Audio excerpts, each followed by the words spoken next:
Hi అందరికీ. వేసవికాలం వచ్చింది. ముంజికాయలు తింటున్నారా? మా చిన్నతనంలో ముంజికాయలు ఎవరు పడితే వాళ్ళు చెట్లెక్కి కోసేవాళ్ళు. కొంచెం పెద్ద వయసు వచ్చిన మగవాళ్ళు తాడి చెట్లెక్కి కోసేవాళ్ళు అనమాట. అలా చాలా గెలలన్నీ పోగేసుకుని చిన్నపిల్లల్ని అందరినీ దగ్గర కూర్చోపెట్టుకుని వడదెబ్బ తగలకుండా ఉండాలని పిల్లలు సలవ చేస్తుందని ముంజులు తీసి ఆ వాటర్ కూడా చిప్పల్లో పోసి తాగిచ్చేవాళ్ళు అనమాట. మీరు కూడా తాగుతున్నారా? ఒకసారి ఏమైందో తెలుసా? ముంజికాయలు కోసిస్తారమ్మని చెప్పి మా చిన్నాన్న మమ్మల్ని అందరినీ ఒకసారి చెట్ల దగ్గర తీసుకెళ్ళాడు. మేమందరం మధ్యాహ్నం పూట పిల్లలందరం పోలోమంటే వెళ్ళిపోయామన్నమాట. తీరా అక్కడికి వెళ్ళాక కొండముచ్చులు ఉండేవి. కొండముచ్చులని నల్లటి మొహం వేసుకుని చాలా పెద్దగా ఉండేవి కోతుల కంటే.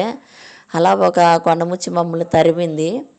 తరిమేసరికి అంత మధ్యాహ్నం ఎండలో పిల్లలందరూ భయపడిపోయి ఎవరికాళ్ళు పరిగెత్తుకుంటూ వచ్చేసామన్నమాట. అలా వచ్చేటప్పుడు పడిపోయాం మేము.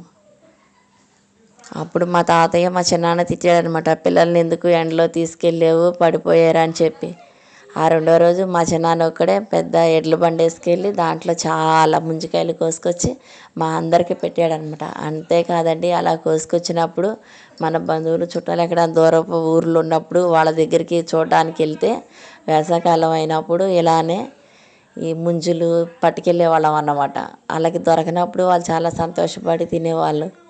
అంతేకాదు చెరుకుల టైంలో చెరుకులు కూడా పట్టుకెళ్ళేవాళ్ళు. బాయ్ అండి.